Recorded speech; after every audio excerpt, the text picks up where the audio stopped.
तो hello everyone and welcome to Ved tab biology academy. So yes students, हम continue करने वाले हैं अपना नेक्स्ट लेक्चर, क्योंकि हमने प्रीवियस लेक्चर्स में हमने स्टार्ट कर दी थी अपनी प्लांट फिजियोलॉजी। तो हमने स्टार्ट किया था plant physiology topic, and plant physio में जो हमने कंप्लीट किया था अभी तक के लिए वो टॉपिक थे आपके फोटोसिंथेसिस। फोटोसिंथेसिस में चाहे लाइट रिएक्शन हो चाहे डार्क रिएक्शन हो, ये हमने कंप्लीट कर ली थी। उसके साथ साथ हमने पूरा कंप्लीट कर लिया था नाइट्रोजन फिक्सेशन के बारे में, एंड इसके बाद हमने स्टार्ट कर दिया था अपना प्लांट हॉर्मोन्स। प्लांट हॉर्मोन्स के अंदर जो सबसे पहला था वो था ऑक्सीन, एंड इतने पार्ट तक हम ऑलरेडी कंप्लीट कर चुके हैं। नेक्स्ट पार्ट में आप जो हम यहाँ स्टार्ट कर रहे हैं वो है आपका साइटोकाइनिन एंड जिबरलिन। ठीक है, ये वाले प्लांट हॉर्मोन्स हम यहाँ पे कंप्लीट करेंगे। ये है आपका लेक्चर नंबर 6। चलिए सी याद करो, साइटोकाइनिन पॉजिटिव ग्रोथ वाला था। दैट मींस वो क्या करवाएगा, ग्रोथ को ऐड करवाएगा प्लांट के अंदर, ना कि उसे रिड्यूस करवाएगा, क्योंकि वो एक पॉजिटिव प्लांट ग्रोथ रेगुलेटर है। तो ये है आपका second number, that is your cytokinin.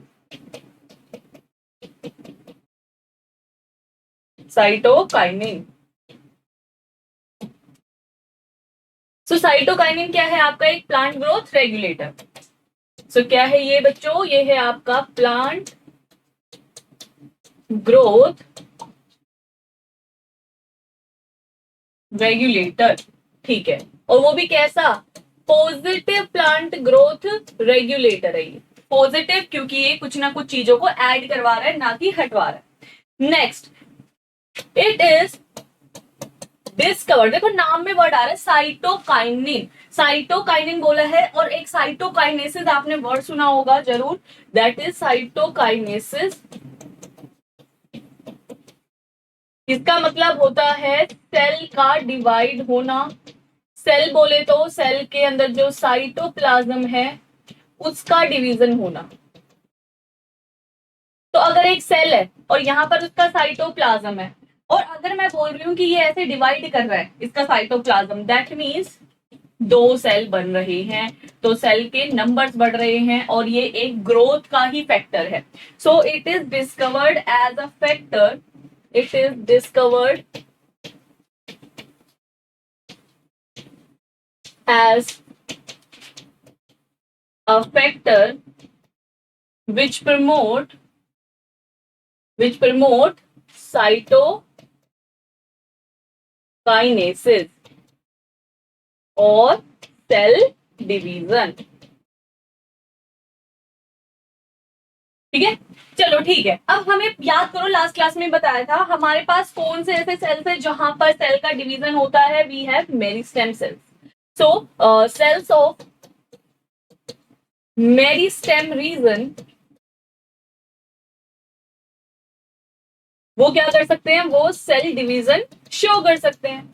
लेकिन अगर हम सेल्स ले इलोंगेटेड एरिया के, मतलब इलोंगेशन जोन के या फिर मैचुरेशन जोन के, तब भी हम क्या कर सकते हैं, हम उनसे क्या देख सकते हैं स्टूडेंट्स, रिवर्स करवा सकते हैं, उनके अंदर सेल डिवीजन करवा सकते हैं। सो हम यहाँ पे क्या पॉइंट कह सकते हैं कि even in the most mature and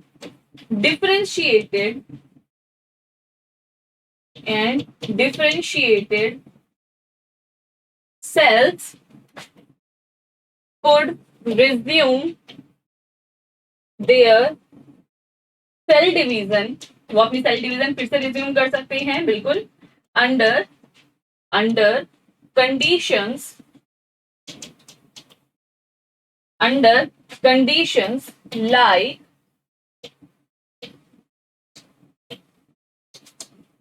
like abscission. याद करो एब्सेशन, जब लीफ की फॉलिंग हो रही है, कहीं ना कहीं वहां पे सेल या तो डिवाइड नहीं कर रहे हैं या फिर बहुत सारे ओल्ड टाइप के सेल्स वहां पे प्रेजेंट है, तो वो जब मर रहे हैं, सेल्स मर रहे हैं, डाई ऑफ हो रहे हैं, तो वही वो एब्सेशन दिखा रहे हैं। लेकिन वो वाले सेल्स में अगर हम बोले कि हमने साइटोकाइनिन दे दिया, तो वो सेल अपना प्रोसेस रिवर्स करेंगे, डिवीजन दिखाएंगे, तो एब्सेशन रुक सकता है। एब्सेशन बोले तो लीफ फॉलिंग। क्लियर। डिस्कवर किसने किया है भाई? 1930 के अंदर एक साइंटिस्ट थे, हार्बर लैंड। क्या नाम था उनका? Haberlandt. He found that, उन्हें क्या मिला? जो सेल डिवीजन हो रहा है, सेल डिवीजन जो हो रहा है in most mature sales, in most mature sales, ठीक है, मोस्ट मैच्योर सेल्स के अंदर जो सेल डिवीजन देखने को मिल रहा है, ठीक है, in most mature cells, cell, most mature cell in plant could be, उनको आप ट्रिगर कैसे करवा सकते हो भाई? मैच्योर के अंदर सेल डिवीजन ट्रिगर कैसे करा सकते हो?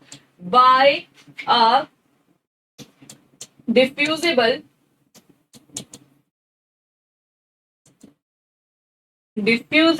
प्लांट hormone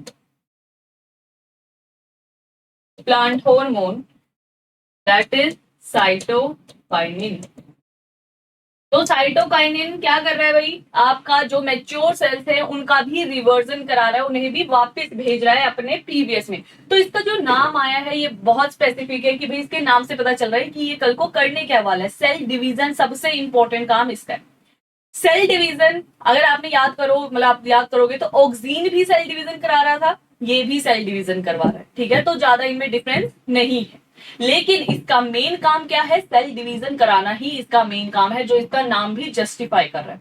जैसे एक बार गो थ्रू करो इससे।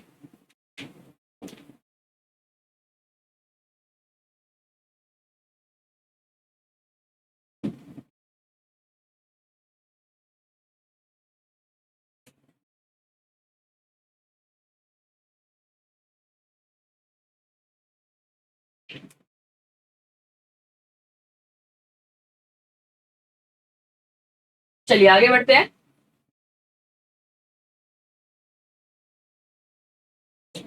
चलो, अच्छा, मोस्टली जो आपको, जैसे अभी मैंने पीछे यहाँ लिख दिया था लेकिन मैं इसी में ऐड कर देती हूँ कि मेरिस्टेम रीजन में ही हमें सेल डिवीजन करते हुए दिखाई देता है।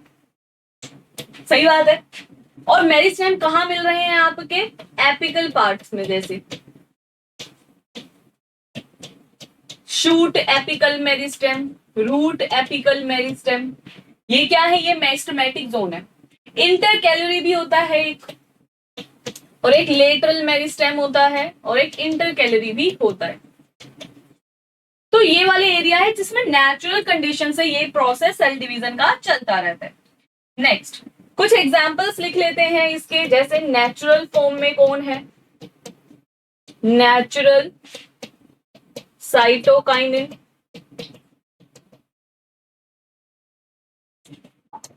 तो दो इंपॉर्टेंट एग्जांपल, जैसे डाई हाइड्रो बियाटिन, डीजेड शॉर्ट के लिए, और दूसरा नाम है आइसोपेंटाइल एडेनिन, ठीक है, IPA, आइसोपेंटाइल एडेनिन, ये है इसके नेचुरल नाम, तो ये थोड़े से याद रखना। अगला ऐसे ही आ जाता है आपका सिंथेटिक फॉर्म ऑफ साइटोकाइनिन।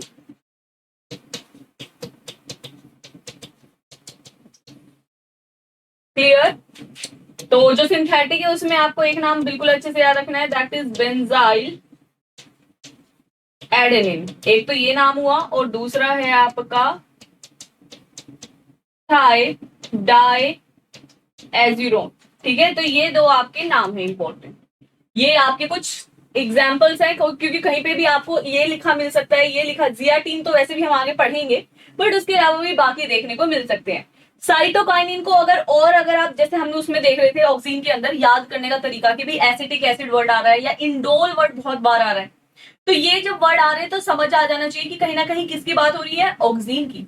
इसके केस में क्या आ जाना चाहिए? एडेनिन। जब एडेनिन की बात हो रही है तो किसका नाम आ जाएगा माइंड के अंदर अपने आप? साइटोकाइनिन का, क्योंकि एडेनिन अगर आप देख रहे हो, एडेनिन यहां पर बार बार देखने को मिल रहा है, इसीलिए। क्लियर भाई? सॉरी, चलिए नेक्स्ट। सी, इसका ट्रांसपोर्ट कैसे होता है, किसके थ्रू होता है? ट्रांसपोर्ट की बात करते हैं। ट्रांसपोर्ट इसका होता है through the phloem, through phloem, phloem के थ्रू ये ट्रांसपोर्ट करता है। और कहां से करता है? रूट टिप से। बेसिकली जैसे अगर आप ऑक्सीजन की बात करें वो शूट टिप पे मिलता है, ये मैक्सिमम नंबर में आपको कौन से एरिया में मिलेगा? आपके रूट टिप पे मिलेगा। हाँ, ये पॉइंट थोड़ा याद रखना कि ये ट्रेवल किसके थ्रू कर रहा है, क्योंकि इससे थोड़े से क्वेश्चन स्टेटमेंट बन सकते हैं कि ये जाइलम के थ्रू कर रहा है या फ्लोएम के थ्रू कर रहा है। आपको इतना पता है वेस्कुलर बंडल कहीं पे लिखा है तो भी ठीक है, लेकिन फ्लोएम लिखा है तो ये सबसे बेस्ट है। ठीक है, तो जाइलम और इसमें थोड़ी सी चीजें याद रखना। नेक्स्ट इसी में अगर थोड़ी सी और बात करते हैं स्टूडेंट्स, इसकी डिस्कवरी की, हुई कैसे, निकाला कैसे गया। अच्छा, डिस्कवरी अगेन हमारे पास जैसे दो टाइप के है ना साइटोकाइनिन की, नेचुरल भी है तो सिंथेटिक भी है। तो सिंथेटिक भी साइंटिस्ट ने एक्सपेरिमेंट किया, उसके बाद निकला कि एक सिंथेटिक फॉर्म भी प्रेजेंट है।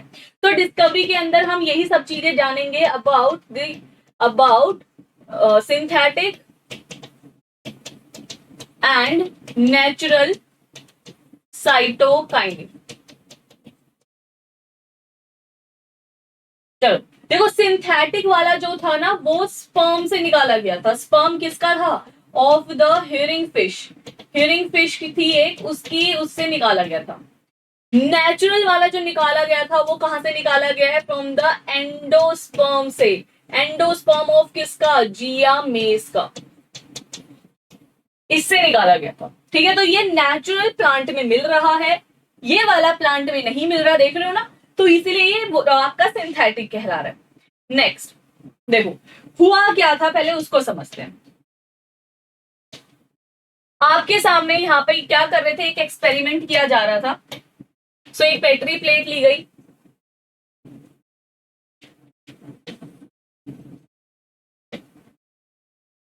और इसके ऊपर कुछ सेल्स लिए गए,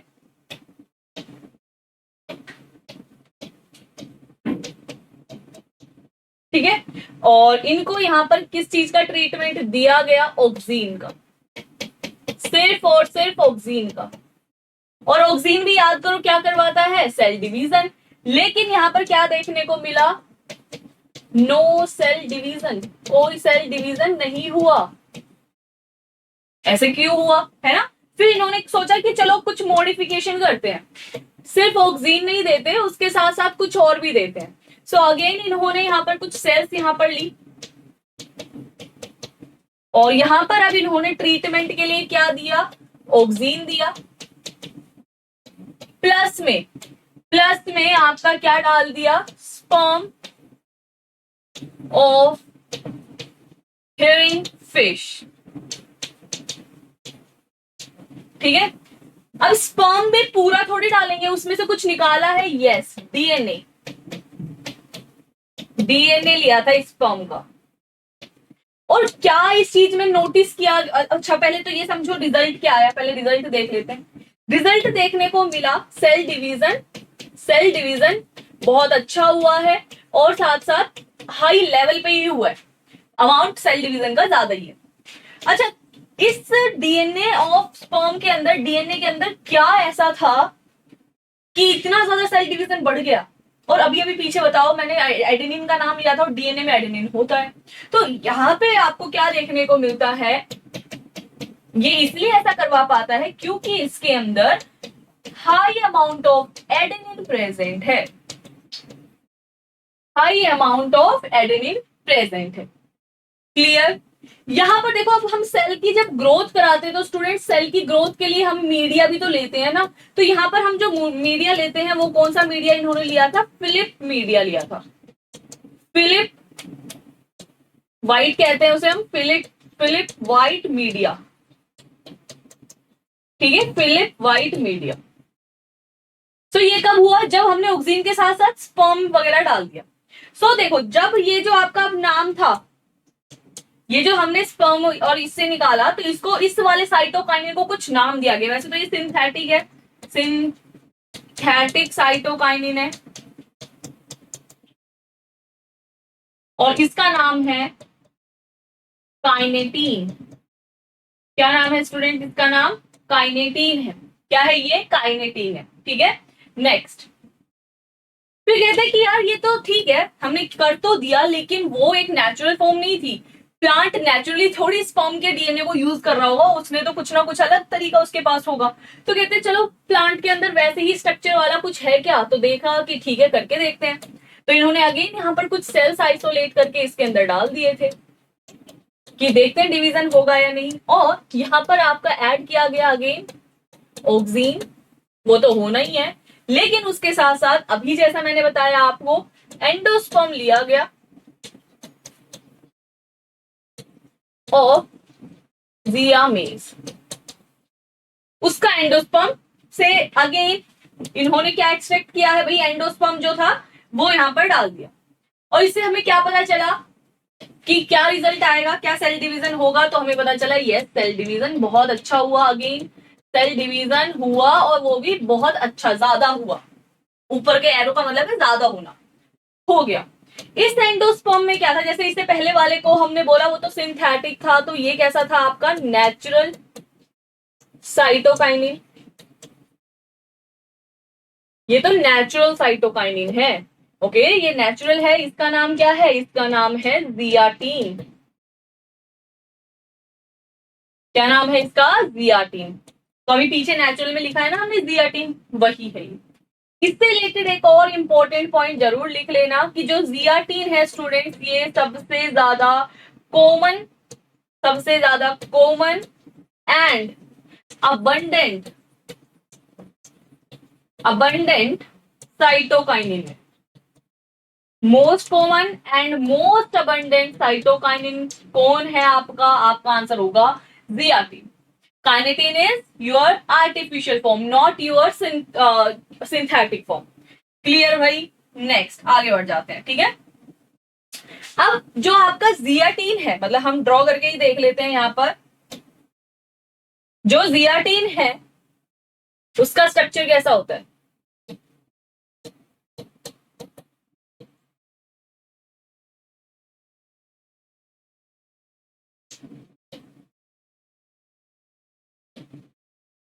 ये कुछ ऐसा स्ट्रक्चर होता है, रिंग लाइक। क्योंकि हमें हमें पता है हम किसकी बात कर रहे हैं, लगभग एडेनिन की, इसलिए तो यहाँ पे एन होते हैं और यहाँ होता है आपका NH CH2C।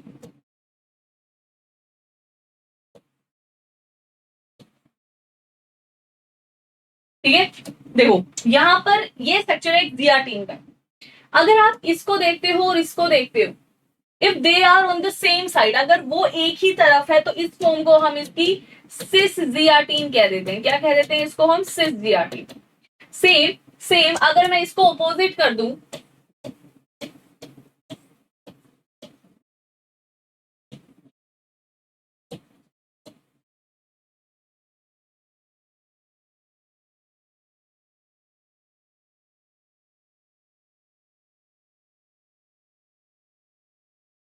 देखो अब इस कंडीशन में अगर आप देख रहे हो तो ये आपके ऑपोजिट डायरेक्शन में हो गए, and this form is your trans जियाटीन।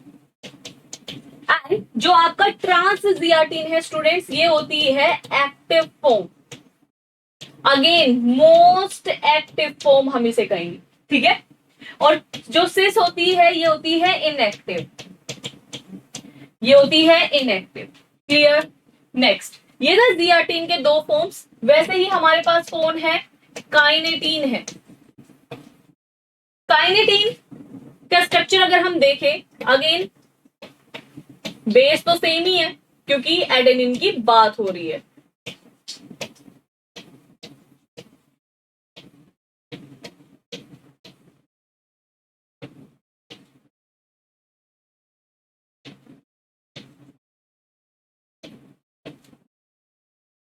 ठीक है, और इसके अंदर जो ये रिंग है इसे हम कहते हैं फुरफ्यूराइल रिंग।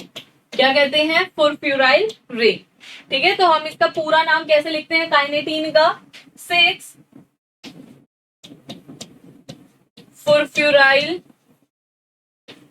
अमीनो प्यूरीन, ये इसका फुल नेम है। ठीक है, फटाफट सही से देखो एक बार, फिर आगे बढ़ेंगे।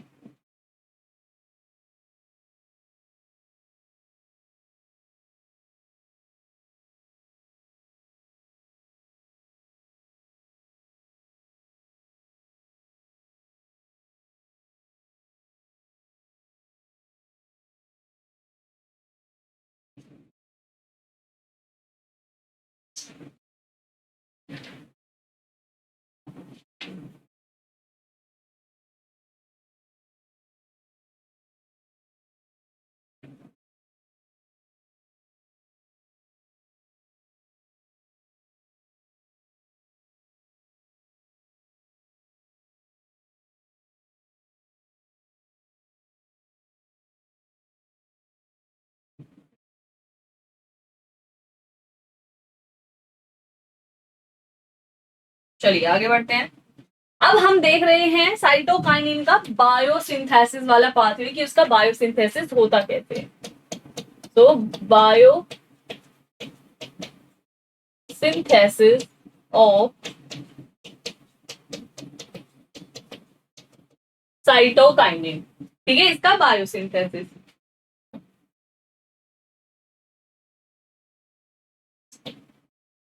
चलिए अभी याद करो, हम अगर वर्ड लिख रहे हैं कहीं पे अमीनो प्यूरिन, तो माइंड में आ जाना चाहिए हम किसकी बात कर रहे हैं, साइटोकाइनिन की। अमीनो प्यूरिन आ गया कहीं पे माइंड में, या फिर हमारा एडेनिन आ गया, तो ये कुछ वर्ड ऐसे हैं जिससे माइंड अपने आप सिग्नल ले जाना चाहिए कि साइटोकाइनिन की बात हो रही है। अब यहाँ पर आपकी सिग्नलिंग जो होती है प्लांट के अंदर, अच्छा प्लांट के अंदर तो हो रही है ये हमें पता है, लेकिन हम पहले ये कुछ पॉइंट्स लिखते हैं कहाँ हो रही है। भाई बायोसिंथेसिस कहाँ होगी, जहां पर सेल डिवीजन बहुत ज्यादा हो रहा होगा, और सेल डिवीजन वाला जोन कौन सा है, मेरिस्टमैटिक जोन, मेरिस्टमैटिक जोन्स। और मेरिस्टमैटिक जोन्स तो भाई रूट भी है, शूट भी है, तो इसका मोस्टली प्रोडक्शन कहां पर होता है, मोस्टली प्रोडक्शन कहां पर देखने को मिलता है, in the root apex part, root के एपिकल पार्ट में देखने को मिलता है। और वहां से रूट एपिक्स से ये ट्रेवल करता है, ट्रेवल होता है या ट्रांसपोर्ट होता है to other parts, to other parts of plant, plant के बाकी पार्ट्स में वो रूट एपिक्स वाले जोन से जो है वो ट्रेवल होता है। क्लियर भाई, ठीक है। नेक्स्ट, इसका बायोसिंथेसिस जो होता है स्टूडेंट्स, वो स्टार्ट होता है किससे, from the isoprene unit, from isoprene unit से इसका बायोसिंथेसिस स्टार्ट होता है। एंड आइसोप्रीन यूनिट का मतलब याद करो, अभी बताया भी था मैंने, पहले भी बहुत बार इसका जिक्र हुआ है, दैट मीन्स 5 कार्बन का स्ट्रक्चर। सो इसमें ये 5 कार्बन के स्ट्रक्चर से अपना प्रोसेस जो है वो स्टार्ट करती है। ठीक है, अब हम एक बार इसका पाथवे देख लेते हैं कैसे होता है।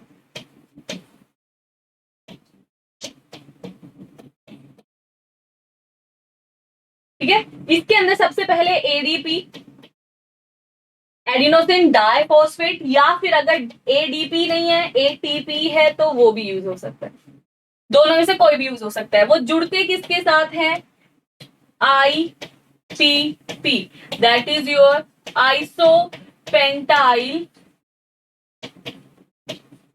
पायरोफॉस्फेट। ठीक है, आइसोपेंटाइल फोस्फेट, पायरोनिक फोस्फेट। चलिए नेक्स्ट, ये दोनों आपस में जुड़ते हैं और क्या बनाते हैं, आइसोपेंटाइल का डाइफॉस्फेट या फिर आइसोपेंटाइल का ट्राइफॉस्फेट।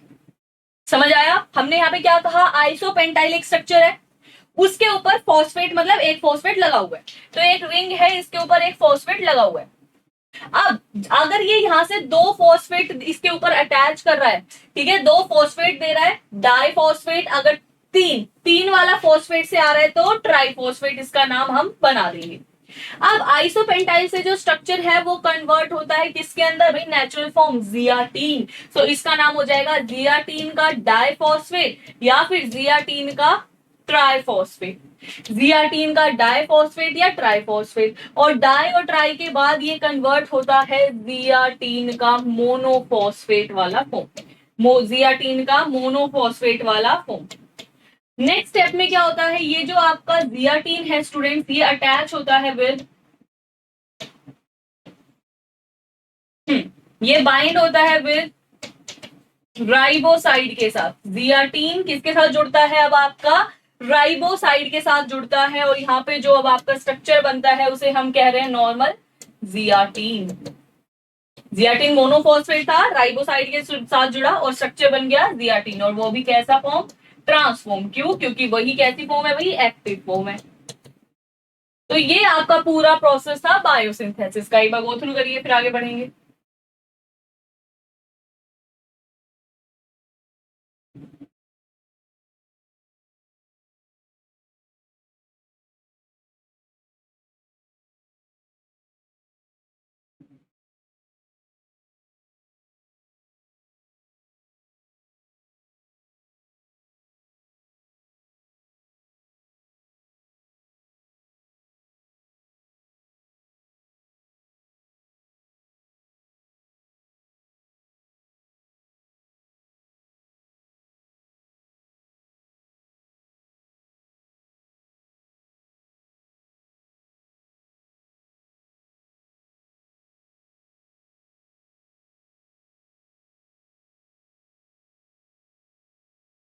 चलो आगे बढ़ते हैं।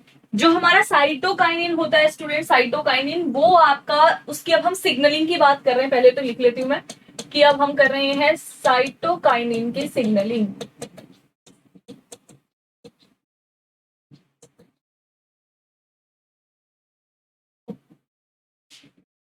ठीक है, इसकी सिग्नलिंग कि अपना सिग्नलिंग प्रोसेस कैसे दिखाता है, और इसके नाम से अगर सिग्नलिंग आ रही है तो एक वर्ड जरूर आता है, that is two component, two component signalling, two component signalling. अगर कहीं पे लिखा है कि साइटोकाइनिन एक टू कंपोनेंट सिग्नलिंग करता है तो हमारा आंसर होगा यस करता है।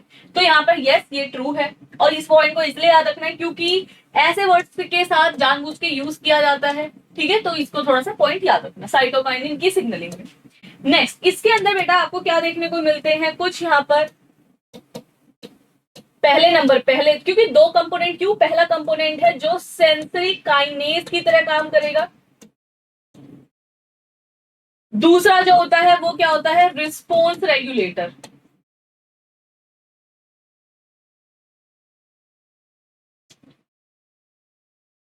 ठीक है, एक है सेंसरी काइनेज, दूसरा कंपोनेंट है आपका रिस्पॉन्स रेगुलेटर। ध्यान से देखते चलिए। अब देखो स्टार्टिंग हो रही है यहां से, तो ये आपका काम कर रहा है किसकी तरह, इनपुट देने की तरह काम कर रहा है, क्योंकि ये सिग्नलिंग का इनपुट दे रहा है। और ये है उसका एंड टर्मिनल, और आगे की तरफ जहां पे इसका दूसरा कंपोनेंट मतलब नेक्स्ट स्ट्रक्चर इसके साथ अटैच है वो है इसके साथ हिस्टिडीन, और इसकी तरफ कौन सा टर्मिनल है, सी टर्मिनल। क्लियर। नेक्स्ट, ऐसे ही इधर एक और आउटपुट के लिए सिस्टम प्रेजेंट है, लेकिन यहां पर पहले लगा है aspartate on the end terminal, and फिर है लास्ट में आउटपुट। चलो ध्यान से समझो, दो कंपोनेंट, एक कंपोनेंट सेंसरी काइनेज, दूसरा कंपोनेंट रिस्पॉन्स रेगुलेटर, इसलिए टू कंपोनेंट सिग्नलिंग कह रहे हैं। यहां इनपुट वाले एरिया पे स्टूडेंट साइटोकाइनिन आके बाइंड किया, बाइंड किया, इनपुट थोड़ा एक्टिव हुआ, एक्टिव होके सिग्नल भेजा, किसको भेजा, सबसे पहले स्टूडेंट हिस्टिडीन को भेजा। ठीक है, हिस्टिडीन पे सिग्नल भेजा। अब ये हिस्टिडीन क्या करेगा, यहां पर एटीपी की हेल्प से, एटीपी को तो एडीपी में कन्वर्ट किया, दैट मीन्स वन फॉस्फेट निकला, खुद के ऊपर उस फॉस्फेट को लगा लेगा। क्लियर। अब पहले ने इतना काम किया, काइनेज का नाम ही तो ये होता है, ये काइनेज का मतलब क्या है, काइनेज का मतलब फॉस्फेट को ऐड करना, उन्होंने कर दिया। करने के बाद इतना नहीं होगा, अब इसका यहां पर क्या होगा स्टूडेंट, ट्रांसफर, और ये आ जाएगा फॉस्फेट यहां पर, सेम फॉस्फेट, ये फॉस्फेट यहां पर आ जाएगा। ठीक है, और ये क्या हो रहा है यहां पर, इसका ट्रांसफर, फॉस्फेट आ गया। अब ये अपना जो सिग्नल है वो कहां भेजेगा, आगे यहां पर आउटपुट पे, कि भाई सिग्नल आ रहा है मुझे, तो तुम भी आगे का प्रोसेस करो तो ये अपना सिग्नल आउटपुट को देगा, जिसकी वजह से लास्ट में आपको रिस्पॉन्स देखने को मिलेगा जो भी साइटोकाइनिन चाहता है वो, इसलिए इसका नाम है रिस्पॉन्स रेगुलेटर। सो दो कंपोनेंट है, पहला का नाम है सेंसरी, क्योंकि वो सेंस करेगा साइटोकाइनिन आ जाए। काइनेस, उसी के ऊपर क्या होगा, सबसे पहला फॉस्फोराइलेशन। फिर साइड वाला क्या कह रहा है, मैं हूं रिस्पॉन्स को रेगुलेट करने वाला, मतलब जो भी साइटोकाइनिन की वजह से फर्दर रिस्पॉन्स आना है, सेल डिवीजन होना हो, सेनेसेंस नहीं आना हो, मतलब कि भाई मैं नहीं चाहता सेनेसेंस हो, एब्सेशन को रोकना हो, ये सब जो रिस्पॉन्स आएंगे ये कब आएंगे, जब साइटोकाइनिन आएगा, 1-2% भी बनेगा, वो और प्रोडक्शन करवाएगा कि और की जरूरत है भाई और प्रोड्यूस हो, क्योंकि थोड़े बहुत अमाउंट में तो बनता रहता है, वो और बनवाना है, तो वो रिस्पॉन्स कब आएगा, वो ऐसे आएगा। सेल के अंदर, किसी भी सेल के अंदर साइटोकाइनिन अपने इस स्ट्रक्चर पे बाइंड करेगा, उसकी वजह से हिस्टडीन के ऊपर एटीपी की वजह से फॉस्फोराइलेशन होगा, फॉस्फेट ट्रांसफर होगा आपके response regulator secondary second component के पास, वहां से वो आउटपुट को सिग्नल देगा कि रिस्पॉन्स जनरेट कर दीजिए। सो ये आपका जो स्टेप है ये अब हम और डीपली पढ़ेंगे, पहले हमने कॉन्सेप्ट जाना है कि होने क्या वाला था। ठीक है भाई, से गो थ्रू करो।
चलो आगे बढ़े। नेक्स्ट देखो, अब पहले तो थोड़ा सा समझते हैं इसका सेंसरी काइंड, मतलब इसका जो रिसेप्टर है वो कहाँ प्रेजेंट है। जैसे इससे पहले वाले में हमने देखा ऑक्सीन, ऑक्सीन का रिसेप्टर कहाँ प्रेजेंट था, न्यूक्लियस के अंदर। तो if this is your cell, ये हमने बना दिया सेल, सेल के अंदर ये रहा आपका न्यूक्लियस, और न्यूक्लियस के बाहर क्या देखने को मिलता है आपको, एंडोप्लाज्मिक रेटिकुलम, कुछ ऐसे, ये है ईआर। तो क्वेश्चन ये है कि भाई ये जो आपका रिसेप्टर है साइटोकाइनिन का कहाँ प्रेजेंट है, वो इसकी या तो प्लाज्मा मेम्ब्रेन पे होता है या फिर इस ईआर की मेम्ब्रेन पे होता है। तो हम क्या लिख सकते हैं, receptors of cytokinin is present on plasma membrane and ER and on ER। ये पॉइंट याद रखना, ठीक है। ये उनकी मेम्ब्रेन के ऊपर है, दैट मीन्स ये मेम्ब्रेन बाउंड रिसेप्टर्स है, ये भी लिख लेना, जैसे वो पहले सॉल्युबल था ना, तो ये मेम्ब्रेन बाउंड रिसेप्टर है। तो इस साइड से आपके स्ट्रक्चर प्रेजेंट हो। चलो अब हम देखते हैं,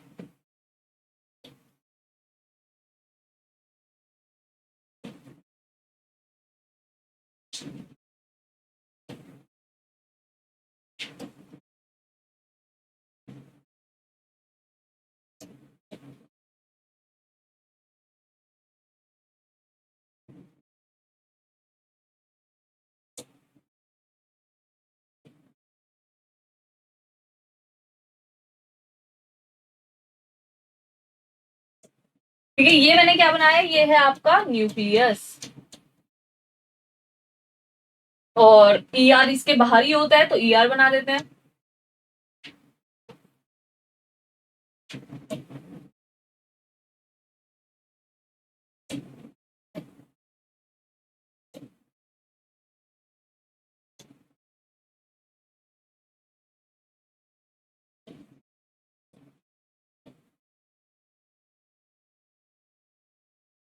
ये है ईआर की मेम्ब्रेन। ठीक है, ऐसे ही बाहर प्लाज्मा मेम्ब्रेन है, तो वहां पे जैसे प्रेजेंट है वैसे ही सिग्नलिंग यहां से होगी, कोई डिफरेंस नहीं है। ठीक है, कोई डिफरेंस नहीं, ये कुछ ऐसा होता है।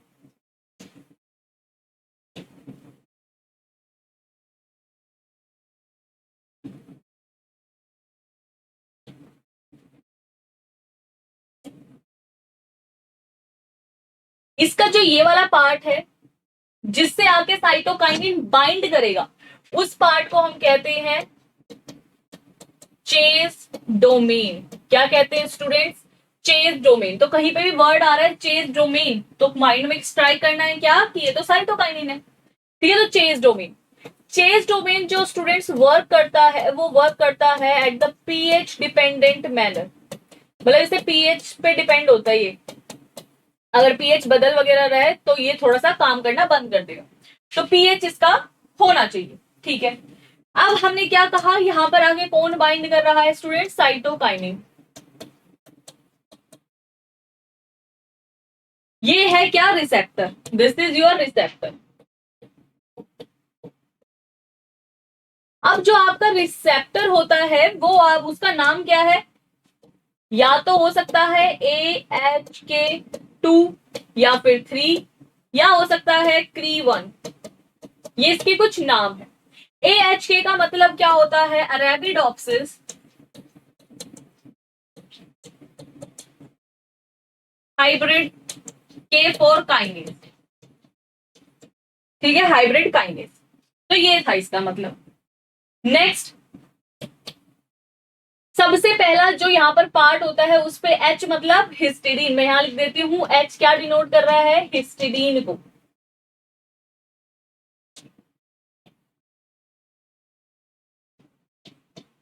ठीक है, H है हिस्टिडीन। और यहाँ पर मैं अगर D बना रही हूँ, D का मतलब क्या होता है भाई? अमीनो एसिड की फॉर्म में एस्पार्टेट। ठीक है, एस्पार्टेट। तो H है और D मतलब एस्पार्टेट है। तो देख रहे हो, हिस्टिडीन और एस्पार्टेट, ये सिग्नलिंग हालांकि न्यूक्लियस के अंदर वाली है, लेकिन ये दो नाम थोड़े से यहाँ पर याद रखने हैं आपको।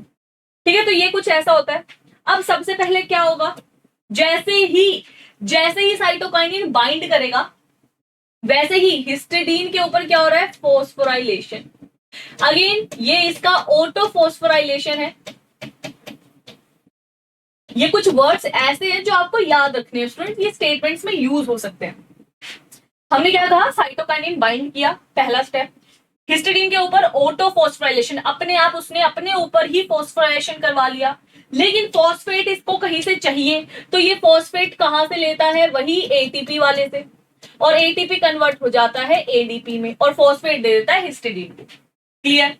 अब हिस्टिडीन उस फॉस्फेट को अपने साथ ही थोड़ी चिपका के रखेगा, इस फॉस्फेट को स्टूडेंट ट्रांसफर कर देता है यहां पर डी के ऊपर। ठीक है, और ये जो डी होता है इसलिए हम इसको क्या कहते हैं? रिसीवर डोमेन, क्योंकि ये रिसीव कर रहा है ऊपर वाले से, इसलिए इसको हम क्या कहते हैं? Receiver domain. क्लियर? दोबारा से, साइटोकाइनिन बाइंड कर रहा है चेज डोमेन पे, चेज जैसी बाइंड करेगा हिस्टिडीन अपने ऊपर करवाता है ऑटोफॉस्फोराइलेशन। जैसे ही उसके ऊपर होगा ऑटोफॉस्फोराइलेशन यूजिंग द एटीपी, अब वो फॉस्फेट को ट्रांसफर कर देगा to the aspartate which is acting as a receiver domain here.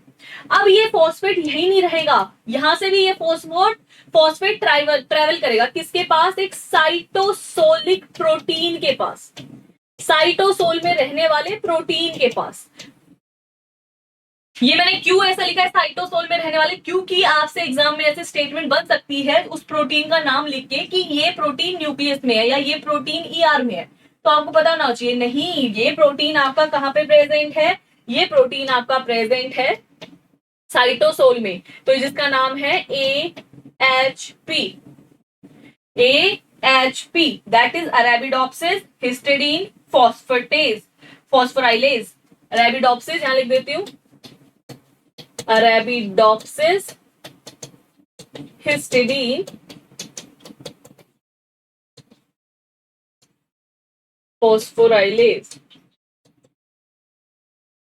तो अब जो ये फॉस्फेट था, यस इसके ऊपर आएगा, लेकिन AHP के भी हिस्टिडीन मोइटी के ऊपर आएगा. देखो this is protein, protein is made up of amino acid, तो हिस्टिडीन भी क्या है, अमीनो एसिड. तो इस AHP पूरे प्रोटीन के स्ट्रक्चर के अंदर कोई हिस्टिडीन होगा. सो ये जो फॉस्फेट ट्रेवल कर रहा है वो किसके ऊपर हो रहा है बेटा, आपके हिस्टिडीन के ऊपर हो रहा है. किसके ऊपर हो रहा है, हिस्टिडीन के ऊपर हो रहा है. इतने स्टेप्स को देखिए एक बार, अगेन इंपॉर्टेंट है, इससे क्वेश्चन आए हुए हैं इसीलिए.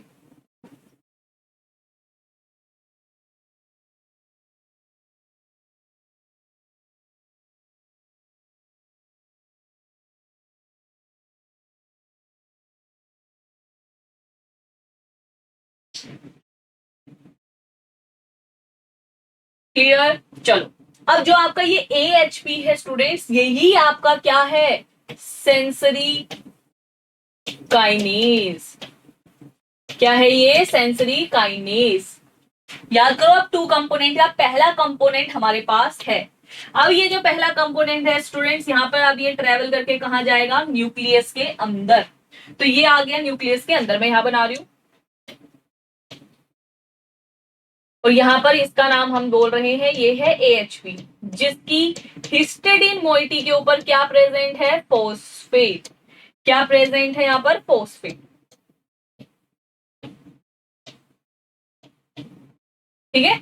और यहां पर पहले से न्यूक्लियस के अंदर पहले से एक एस्पार्टेट को लिए एक मोइटी यहां पर प्रेजेंट है, जिसकी वजह से सिग्नल बाहर आएगा, आउटपुट सिग्नल आएगा. ठीक है. और अब क्या होगा, सबको पता है, ये फॉस्फेट इसके ऊपर आ जाएगा ट्रांसफर, और ट्रांसफर होने की वजह से अब जो ये है आपका, इसको नाम देते हैं हम टाइप BARR. जो रिसीवर डोमेन है, मतलब जो हमारा रिस्पॉन्स रेगुलेटर है, जिसकी वजह से रिस्पॉन्स आएगा, उसका नाम क्या है, type BARR. Now ARR is Arabidopsis response regulator. अच्छा, आप अगर ये चीज देख रहे हो कि बार बार नाम अरेबिडोप्सिस का क्यों आ रहा है, बिकॉज अरेबिडोप्सिस एक ऐसा प्लांट है जिसके ऊपर सबसे ज्यादा एक्सपेरिमेंट्स करे गए हैं. लाइक वो जैसे आपने अगर जेनेटिक्स में नाम सुना है, ड्रोसोफिला हम यूज कर रहे थे, है ना, हर एक्सपेरिमेंट में नाम आता है ड्रोसोफिला. तो यार ड्रोसोफिला एक ऐसा एनिमल लगा लो, इंसेक्ट लगा लो, जिसपे सबसे ज्यादा एनिमल से रिलेटेड जेनेटिक्स की स्टडी करी गई है. वैसे ही अगर मैं प्लांट के लिए बात करूं कि भाई प्लांट के जीन्स तो कोई हम वहीं से लेंगे ना जहां पे प्लांट्स की स्टडी कर सके. सो वो जो एक्सपेरिमेंटल प्लांट की बात करूं, वो है आपका सिर्फ एक, दैट इज अरेबिडोप्सिस. सबसे ज्यादा एक्सपेरिमेंट इसी पे किए जाते हैं. अगर इस पे हुए हैं तो स्टार्टिंग इससे हुई थी, तो नाम भी उसी हिसाब से है कि अरेबिडोप्सिस कह देंगे, इसको ये कहेंगे, तो अरेबिडोप्सिस इसलिए मिल रहा है. ठीक है. तो ये था आपका सेंसरी काइनेज, जिसने अपना फॉस्फेट दे दिया, aspartate unit of the type BARR, that is response regulator. अब ये क्या करेगा, यहां पर आपका प्रेजेंट होता है डीएनए पे जाएगा, ये जाएगा और यहां से क्या निकलवाएगा, रिस्पॉन्स आएगा ड्यू टू साइटोकाइनिन की वजह से रिस्पॉन्स आएगा. अब जब रिस्पॉन्स आ रहा है, ठीक है, लेकिन जब रिस्पॉन्स बहुत ज्यादा आना स्टार्ट हो जाए, बहुत ज्यादा लेवल पे सेल डिवीजन होने लग जाए, तो हम क्या चाहेंगे, अब रुक जाओ, क्योंकि ट्यूमर हो सकता है, खराबी हो सकती है. तो अब हम क्या चाहते हैं, अब प्रोसेस रुक जाए. तो इसी कंडीशन में ये जो टाइप BARR है, ये इटसेल्फ एक्टिवेट करेगा किसको स्टूडेंट्स, टाइप ARR को. टाइप B था ना, तो टाइप A वाले को एक्टिवेट करेगा, यहीं से सिग्नल से निकालेगा किसको, टाइप ARR को. और टाइप A जो होता है स्टूडेंट, ये जाके क्या करेगा, इसको इनहिबिट करेगा. टाइप A क्या करेगा, इसको इनहिबिट करेगा. तो मैं क्या लिख सकती हूँ, टाइप A क्या कर रहा है, ये कर रहा है इनहिबिशन किसका, ऑफ टाइप BARR का। क्यों? टू स्टॉप रिस्पॉन्स, ताकि रिस्पॉन्स रुक जाए, ताकि रिस्पॉन्स रुक जाए। वेरी इंपॉर्टेंट, अगेन सिग्नलिंग इसकी बहुत जरूरी है, इसको एक बार जरूर गो थ्रू करो, फिर आगे बढ़ेंगे।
चलो अब हम देखते हैं साइटोकाइनिन का रिस्पॉन्स। ठीक है, वो रिस्पॉन्स क्या क्या दे सकता है।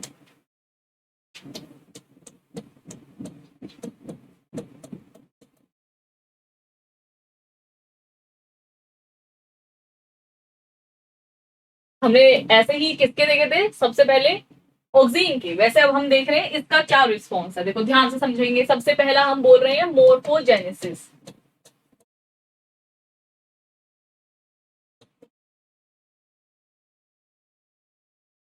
मोर्फोजेनेसिस मतलब मोर्फोलॉजी, मतलब कुछ चीज बनाने में ये हेल्प कर रहा होगा साइटोकाइनिन। तो हम क्या बोल सकते हैं, बोथ, अकेला नहीं, बोथ ऑक्सीन एंड साइटोकाइनिन, ठीक है, help in differentiation of cells in culture. अब देखो मैंने ये कल्चर वर्ड इसलिए यूज किया है, मेरी बात को ध्यान से समझना। स्टूडेंट इस चीज में बहुत कंफ्यूजन खाते हैं बार बार कि यार अभी जो मैं बताऊंगी उस हिसाब से जैसे को याद करो। जो मैंने ऑक्सीन पढ़ाया था तो हमने कहा था वो रूट को इनहिबिट कर रहा है, क्लियर, और वो स्टेम की ग्रोथ को करवा रहा है, क्लियर। यहां पर हमने ये जो बात करेंगे वो कल्चर मीडिया के अंदर बात करेंगे, ना कि नेचुरल कंडीशन के अंदर बात करेंगे।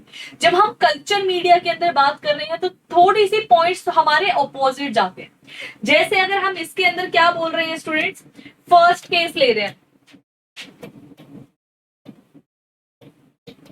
मैंने फर्स्ट केस लिया जिसके अंदर मैंने ऑक्सीन की कंसंट्रेशन ली है।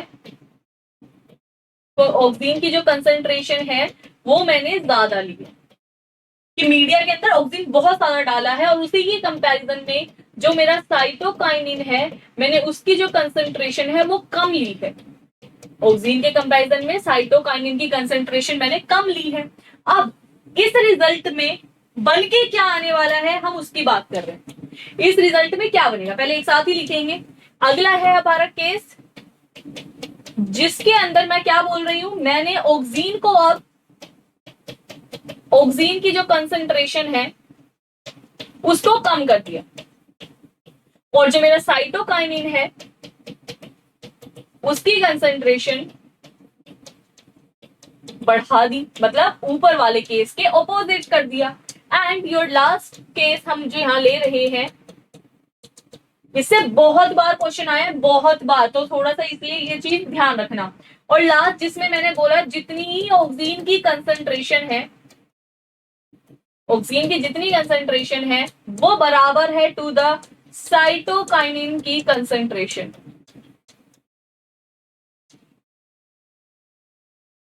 तो क्या होगा, देखो याद करने का तरीका ऐसे याद रख सकते हो, C4 मतलब ऐसे स से बोलते हो साइटोकाइनिन, वैसे ही शूट बोलते हो आप। दैट मीन्स जब साइटोकाइनिन की कंसंट्रेशन बढ़ रही है तो ओवरऑल ग्रोथ किसकी देखने को मिलेगी, आपको शूट की देखने को मिलेगी।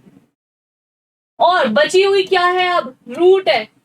तो रूट कब बनता है, जब ऑक्सीन ज्यादा है। लेकिन नेचुरली में तो हमने क्या देखा था, ऑक्सीन इनहिबिट कर रहे हैं। लेकिन जब हम कल्चर मीडिया की बात कर रहे हैं स्टूडेंट्स, यहाँ पर हमारा रिजल्ट कुछ ऐसा देखने को मिला कि ऑक्सीन जैसे ही ज्यादा होगा साइटोकाइनिन कम होगा, उस सेल से क्या बनेगा, सबसे पहले रूट्स बननी स्टार्ट हो जाएंगी। और अगर हमारा साइटोकाइनिन ज्यादा कर देते हो, अब हमारी स्टेम बननी स्टार्ट हो जाएगी। ऑक्सीन की कंसंट्रेशन और साइटोकाइनिन की कंसंट्रेशन बराबर रखते हो तो नो डिफरेंशिएशन, कोई डिफरेंशिएशन नहीं होगा, ना स्टेम बनेगी ना ही रूट बनेगी, नो डिफरेंशिएशन। ठीक है भाई। अच्छा मैम हमने दोनों को क्यों लिया, एक से भी तो काम चल सकता था, क्या कम ज्यादा क्यों, ये बात याद रखना बेटा।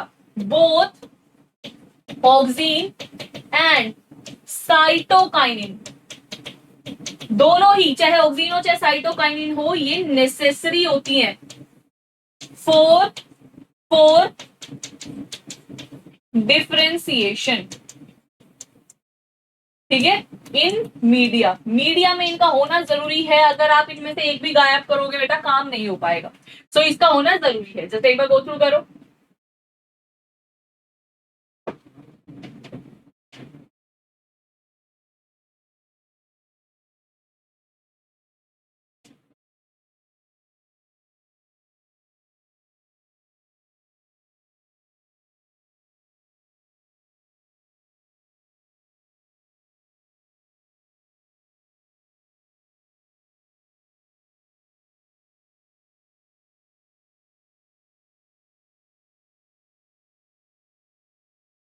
चलो आगे बढ़े। नेक्स्ट अगला इसका रिस्पॉन्स क्या है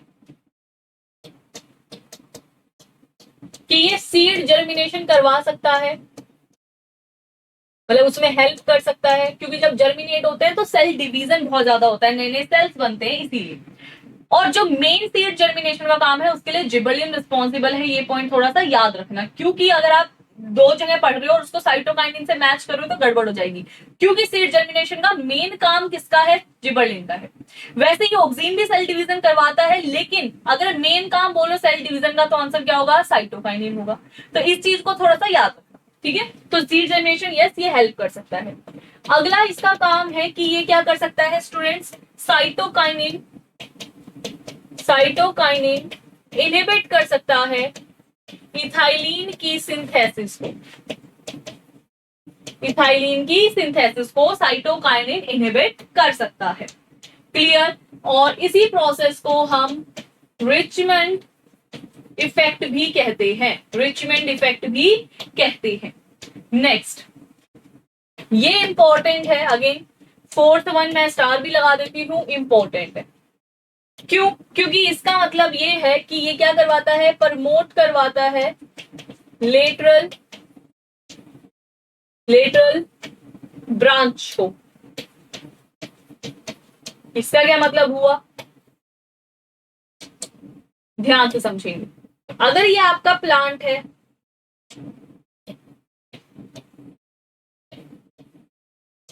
इसका जो ये वाला टिप वाला पार्ट है, this is your apical portion, और इस एपिकल पोर्शन की ग्रोथ कौन करवा रहा था, ऑक्सीन। ऑक्सीन क्या था, एपिकल डोमिनेंस बना रहे, अकेला नहीं कराता, ये रिलीज करता है स्ट्रिगोलेक्टोन को। किसको, स्ट्रिगोलेक्टोन को। स्ट्रिगोलेक्टोन को रिलीज करता है, मतलब उसको प्रोडक्शन करवाता है। और जब स्ट्रिगोलेक्टोन आता है ये रिलीज करता है BRC1 को। किसको करता है स्टूडेंट्स? BRC1 को। तो स्ट्रिगोलेक्टोन और उसने ये, अब जो ये BRC था ना, ये आपका इनहिबिट कर रहा था, ये आपका इनहिबिट कर रहा था, किसको इनहिबिट कर रहा था यहाँ पे? लेटरल बर्ड को, या फिर जिसे आप क्या कहते हैं? एक्सिलरी बर्ड को। इंटरचेंजेबली यूज हो सकते हैं। दोबारा समझ लो, मैं बता देती हूँ। हमने कहा था लास्ट क्लास में ऑक्सीन एपिकल डोमिनेंस कराता है कि एपिकल पोर्शन ही ग्रो करता रहे, साइड में उसकी ब्रांचेस ग्रो ना करे। तो अब प्लांट की नीड क्या है कि सिर्फ एपिकल ही ग्रो ना करें, कुछ लेटरल ब्रांचेस भी निकले। तो आप देखते हो एक पर्टिकुलर जब वो स्टेम अपनी हाइट पे पहुंचता है, उसी के बाद उसमें लेटरल ब्रांचेस निकलती है।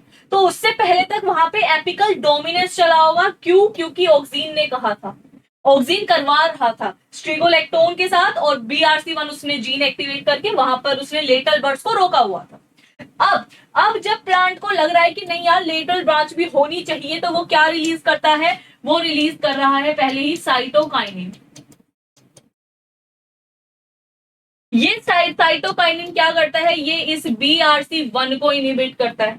BRC1 का नेगेटिव मतलब अगर वो काम नहीं करेगा तो लेटरल बर्ड का फॉर्मेशन हो जाएगा। सो साइटोकाइनिन क्या करता है? ये इनहिबिट करता है BRC1 को and lateral bud formation occurs, और जिसकी वजह से लेटरल बर्ड फॉर्मेशन हो जाएगा। ठीक है भाई, इसकी वजह से लेटरल बर्ड का फॉर्मेशन हो जाएगा। फटाफट से करिए, फिर आगे बढ़े।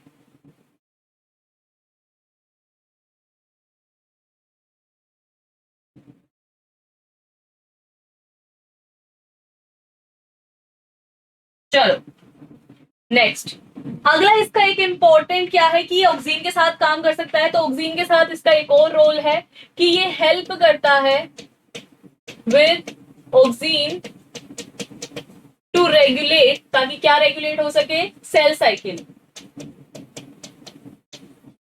ये कैसे होगा? सेल साइकिल के लिए एक प्रोटीन है CDC2, उसका काम करवाते हैं। देखो ध्यान से, ऑक्सीन है हमारे पास, सबसे पहले ऑक्सीन आया। ये क्या करता है? CDC2 जीन जो है ना, उसका एक्सप्रेशन करवाता है। एक्सप्रेशन वर्ड जब भी आता है, जब भी आता है आपका माइंड में, मतलब आपके माइंड में चीजें हो जानी चाहिए कि कोई जीन है। जीन का मतलब होता है स्टूडेंट्स DNA। तो वहां से जो अब आपका प्रोडक्ट बनेगा वो क्या बनेगा? इसी CDC2 का mRNA, और mRNA से क्या बन जाता है? इसी CDC2 का प्रोटीन, मतलब जो CDC2 प्रोटीन हम कहते हैं, वो प्रोटीन अब रेडी हो जाता है। लेकिन इस प्रोटीन के ऊपर लगा रहता है एक फॉस्फेट। ये फॉस्फेट कैसा होता है? Inhibitory phosphate. दैट मीन्स जिसने इस CDC2 जो प्रोटीन है उसके काम को रोक के रखा है। तो अब क्या होगा? इस फॉस्फेट को हटा दिया जाता है। सो जो आपका इनहिबिटरी फॉस्फेट है वो रिमूव हो जाता है। किसकी हेल्प से भाई? साइटोकाइनिन की हेल्प से। तो साइटोकाइनिन क्या करता है? ये इनहिबिटरी फॉस्फेट को हटा देता है। जैसे ही हटाएगा तो अब आपका जो यहाँ पर CDC2 है, CDC2 प्रोटीन है, ये क्या हो जाता है? एक्टिव हो जाता है। क्या हो जाता है? एक्टिव हो जाता है, और जिसकी वजह से जो भी रिस्पॉन्स आना होता है वो आ जाता है। होपफुली पॉइंट क्लियर है। फटाफट से देखिए इसे।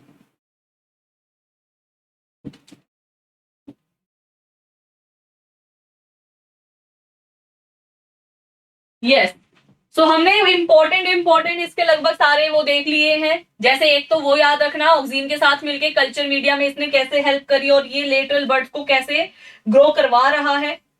नेक्स्ट,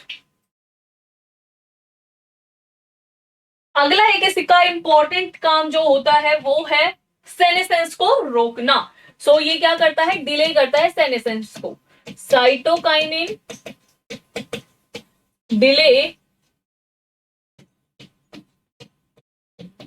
सेनेसेंस, ये क्या करता है? सेनेसेंस को डिले करता है। ठीक है, ये पॉइंट याद रखना। तो वैसे तो हमारे पास देयर आर, ऐसे याद रखो, there are 3 hormones which can delay senescence, ठीक है। कोई टी शर्ट है, टी शर्ट।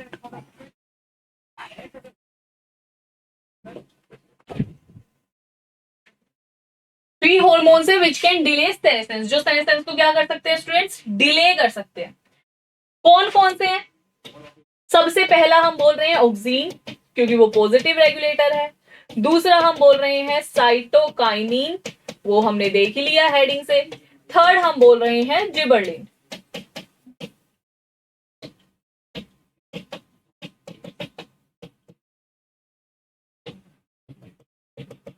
अच्छा, लेकिन मैं अगर बोलूं सबसे ज्यादा इफेक्टिव कौन है इन तीनों में से, तो ये आपका जो साइटोकाइनिन है स्टूडेंट, ये मोस्ट इफेक्टिव होता है।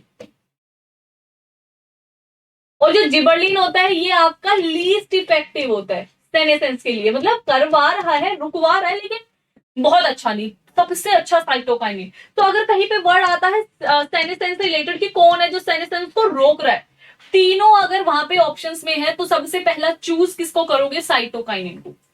बाकी है लेकिन मोस्ट आपको चूज करना पड़ेगा अगर तीनों आते हैं तो। हाँ, अगर आपको कोई और एग्जांपल दिए हैं उसके अंदर अगर आपको जिबरलिन दिख रहा है कि सेनेसेंस को इनमें से कौन रोक सकता है, then you have to choose gibberellin. अगर वहां आपको ऑक्सीन दिखता है तो ऑक्सीन, लेकिन तीनों दिख रहे हैं या तीनों में से दो दिख रहे हैं जैसे जिबरलिन और ऑक्सीन, तो प्रेफरेंस वाइज आपको चलना है, ठीक है। और ये है आपका जो मॉडरेट इफेक्ट दिखाता है, मॉडरेटली इफेक्टिव होता है। क्लियर। नेक्स्ट, जो साइटोकाइनिन है ये प्रमोट करता है क्लोरोप्लास्ट के मैचुरेशन को, ठीक है। क्लोरोप्लास्ट के मैचुरेशन को ये प्रमोट करता है। इसका क्या मतलब हुआ, चलो इसे समझते हैं। क्लोरोप्लास्ट, जैसे अगर हम बोल रहे हैं there is a etioplast, etio word जब भी आता है, हम आगे भी हालांकि पढ़ेंगे, लेकिन अभी से याद रखो, ईटीओ वर्ड जब भी आता है दैट मीन्स बात हो रही है किसकी, डार्क कंडीशन की। जो हमारा ईटीओ प्लास्ट, मतलब वो प्लास्ट जो लाइट में काम नहीं कर रहे हैं, मतलब अभी तक वो इतनी इफेक्टिव नहीं बनी कि वो लाइट को सेंस करे और काम कर सके। तो अब ये जो हमारे ईटीओ प्लास्ट है उनका कन्वर्जन होना जरूरी है इन द क्लोरोप्लास्ट, क्योंकि क्लोरोप्लास्ट वो है जो लाइट की कंडीशन में अपना काम आराम से कर सकते हैं। और ये कन्वर्जन कराने के लिए जो रिस्पॉन्सिबल है वो है आपका साइटोकाइनिन। सो साइटोकाइनिन के रिस्पॉन्स हमारे यहां तक थे, तो साइटोकाइनिन जो है वो अब फिनिश हो चुका है। तो एक बार आप गो थ्रू कर लो, ठीक है। आपके पास 20 सेकेंड्स है, जो भी आपको लगता है, क्योंकि हमने उसके बारे में सारी चीजें जान ली है from the starting to the end. उसके कुछ एग्जांपल्स देखे, कहां से वो आया है, कैसे बना है, उसकी डिस्कवरी कैसे हुई, कितने टाइप्स के हैं। फिर हमने उसका बायोसिंथेसिस पाथवे देखा जो बहुत ईजी था। उसके बाद हमने जो देखा है आपका नेक्स्ट सिग्नलिंग, और सिग्नलिंग यस ऑफ कोर्स इसकी थोड़ी सी कॉम्प्लिकेटेड है, that is your 2 component signalling, और वो पूरी हमने देखी आराम से। जहां पे भी आपको लगता है कि हाँ इसमें डाउट है तो आप पूछ सकते हैं, बाकी आगे हम स्टार्ट करेंगे नेक्स्ट हार्मोन के साथ, दैट इज योर जिबरलिन। तो यू हैव 10 सेकेंड्स, एक बार गो थ्रू कर लो फटाफट से।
चलिए अब हम स्टार्ट कर रहे हैं जिबरलिन। तो थर्ड हार्मोन जो अब हमारा आ गया है वो है जिबरलिन।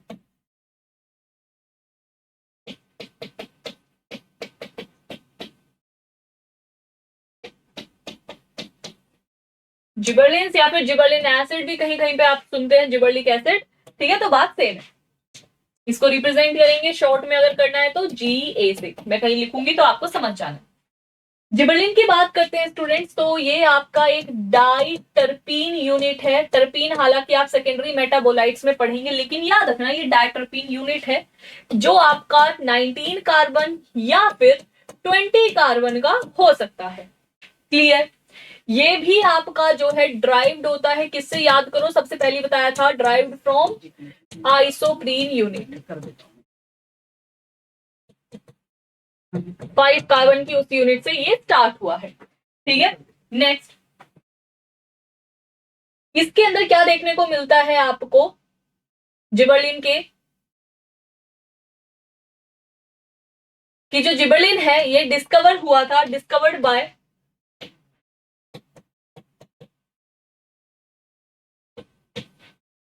ठीक है, discovered by a Japanese researcher named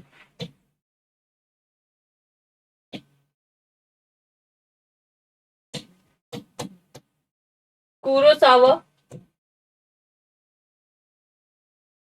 in scientist ने डिस्कवर किया था और डिजीज का नाम था, या फिर पहले तो ऐसा लिखो, इन राइस प्लांट्स। वहां पर एक फंजाई थी जिसका नाम था जिब्रेला फ्यूजिकोराई।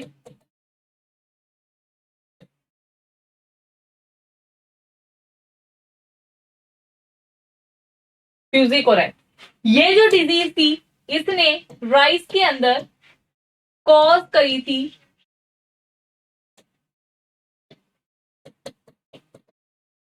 फुलिश सीडलिंग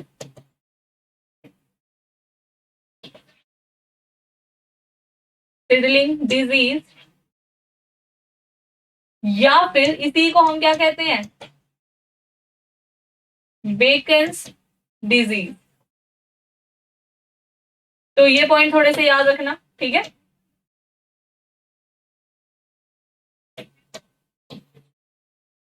तो ये डिजीज राइस प्लांट के अंदर ग्रो कर कॉज कर रखी थी किसने, जिब्रेला फ्यूजिकोराई ने।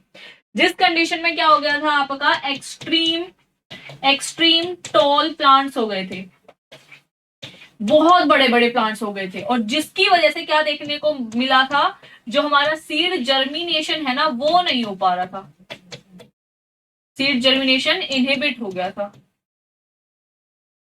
ठीक है, तो इसने बहुत एक्सट्रीम टॉल जो है आपके राइस प्लांट्स को ग्रो करवा दिया था। क्लियर? नेक्स्ट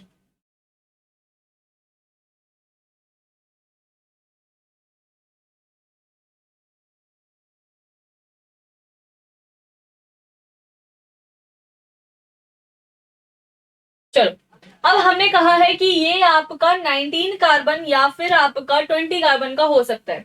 तो हम बोल रहे हैं हमारे पास जिबरलिन एसिड है जो आपका या तो 19 कार्बन का हो सकता है या फिर 20 कार्बन का हो सकता है। दोनों के स्ट्रक्चर में थोड़ा सा डिफरेंस ये है, जो 19 कार्बन का है उसमें उसमें क्या होता है, हैव COOH ग्रुप, मतलब कार्बोक्सिलिक एसिड ग्रुप होना एट योर कार्बन नंबर 7। जो कार्बन नंबर 7 है उसके ऊपर ये प्रेजेंट होता है। लेकिन जो 20 कार्बन वाला होता है, it have OH group at 20th carbon, last carbon पे यहाँ पर OH प्रेजेंट होता है, मतलब इनके स्ट्रक्चर में ये डिफरेंस देखने को मिल जाता है। तो यहाँ पे एक COOH है, मतलब वो C एक्स्ट्रा जुड़ रहा है। ठीक है, मतलब वो प्रेजेंट है वहां पर, और ये 20 कार्बन का है वो तो है, उसके साथ साथ लास्ट में एक OH भी प्रेजेंट है। ठीक है, तो ये इनका पूरा प्रोसेस होता है, एक बार इसे गो थ्रू करो।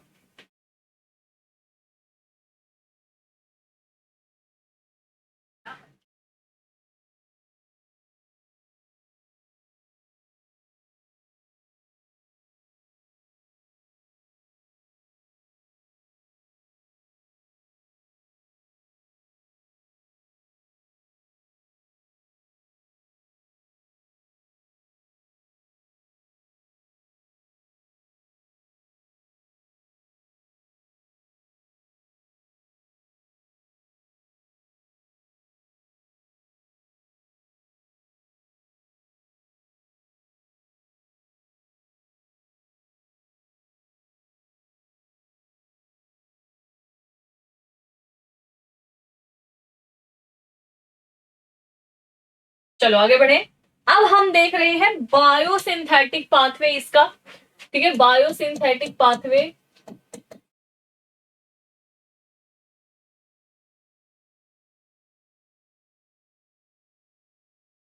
बायोसिंथेटिक पाथवे देखो, बायोसिंथेटिक पाथवे जो होता है वो पहले तो ये याद रखो सभी प्लांट्स में देखने को मिलता है, कोई एक्सेप्शंस वगैरह नहीं है। अगेन साइट कहाँ पे होती है, कहाँ पे ये सिंथेसिस देखने को मिल रहा है, तो वो 3 एरिया है। सबसे पहले स्टार्ट हो रहा है क्लोरोप्लास्ट, फिर एरिया है साइटोसोल का, और फिर एरिया है, मतलब यहाँ पर ये 3 एरिया देखने को मिल रहे हैं, क्लोरोप्लास्ट भी है, साइटोसोल भी है और ईआर भी है। अगर ऑर्डर वाइज चलो तो कुछ ऐसा होता है। ठीक है, और ऑर्डर वाइज ही लिख लोगे तो याद रहेगा। सबसे पहले क्लोरोप्लास्ट से स्टार्ट हो रहा है, ईआर भी है और यहाँ पर साइटोसोल भी इन्वॉल्व हो रहा है। क्लियर हुआ?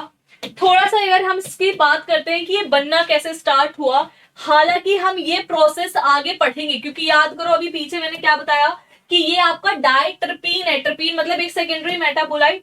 तो जब मैं सेकेंडरी मेटाबोलाइट बताऊंगी तो ये बायोसिंथेसिस पाथवे में वहां पे बहुत डिटेल में कराऊंगी। अभी मैं सिर्फ नाम लिख रही हूँ कि जो जिबर्लिन एसिड है वो इन 2 पाथवे से आ रहा है। एक है इसका मेवलोनिक एसिड पाथवे,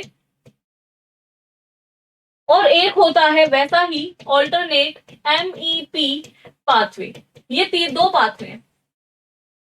जो आपका मेवलोनिक एसिड पाथवे होता है ये आपका साइटोसोल में परफॉर्म होता है, और ये वाला पाथवे आपका क्लोरोप्लास्ट में परफॉर्म होता है। ये आपके कुछ स्टेप का प्रोसेस है, कुछ स्टेप बाद ये आगे मूव करके कन्वर्ट होता है आईपीपी। याद करो अब ये भी साइटोकाइनिन में देखा था, आइसोपेंटाइल फॉस्फेट, और वैसे ही ये भी कुछ आपके मॉलिक्यूल आगे बढ़ के कन्वर्ट होता है डीएमपीपी।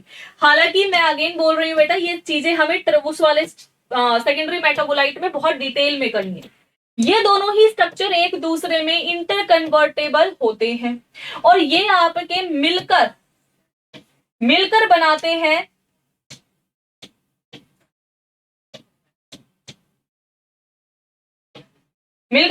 हैं जीपी, जिर्नाइल फॉस्फेट, और इसके बाद ये मॉलिक्यूल बनता है जीजीपीपी। और इसका नाम इसलिए याद रखना है क्योंकि ये रिसेंट टाइम में पूछा गया है, और इसकी फुल फॉर्म है जिर्नाइल जिर्नाइल पायरोफोस्फेट। जिर्नाइल जिर्नाइल पायरोफोस्फेट। क्लियर? ये भी लिखा मिल सकती है फुल फॉर्म, और जीजीपीपी भी लिखी मिल सकती है, तो थोड़ा सा समझना इस बात को। Geranyl geranyl pyrophosphate, and this is your immediate precursor. Precursor किसका? जिबर्लिक एसिड का। ये सबसे अभी इमीडिएट प्रिकर्सर है। वैसे तो इसको भी लिख दिया जाता है आईपीपी को, इसका प्रिकर्सर, लेकिन हम क्या बोल रहे हैं ये एकदम से इमीडिएट प्रिकर्सर है। याद करो जब मैंने आपको प्रिकर्सर का एक वो चार्ट बनवाया था तो इसका मैंने बोला था ये 20 कार्बन का प्रिकर्सर होता है। तो yes, जिर्नाइल geranyl पायरोफोस्फेट is your 20 carbon का स्ट्रक्चर। ये आपका 20 कार्बन का स्ट्रक्चर। एक बार फटाफट से देखो फिर आगे बढ़ते हैं।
चलो आगे बढ़े।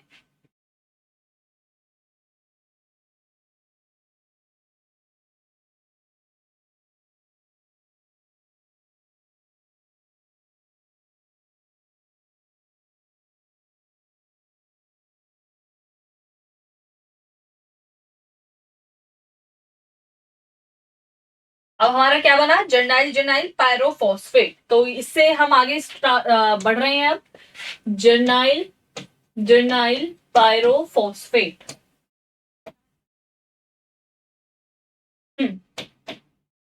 जर्नाइल जर्नाइल पायरोफॉस्फेट के बाद नेक्स्ट स्ट्रक्चर जो बनता है वो है आपका कोपिलाइल पायरोफॉस्फेट। ठीक है, कोपिलाइल पायरोफॉस्फेट। नेक्स्ट नेक्स्ट ये कन्वर्ट होता है एंट कोरीन में। एंट कोरीन में देखो, जो जर्नाइल जर्नाइल पायरोफॉस्फेट है ये एक लीनियर स्ट्रक्चर है, लेकिन जो एंटकोरीन है ये आपका एक सर्कुलर रिंग लाइक स्ट्रक्चर होता है। दोनों में थोड़ा सा डिफरेंस है। नेक्स्ट आपका अब ये एंटकोरीन कन्वर्ट होता है स्टूडेंट्स कोरिनोइक एसिड में।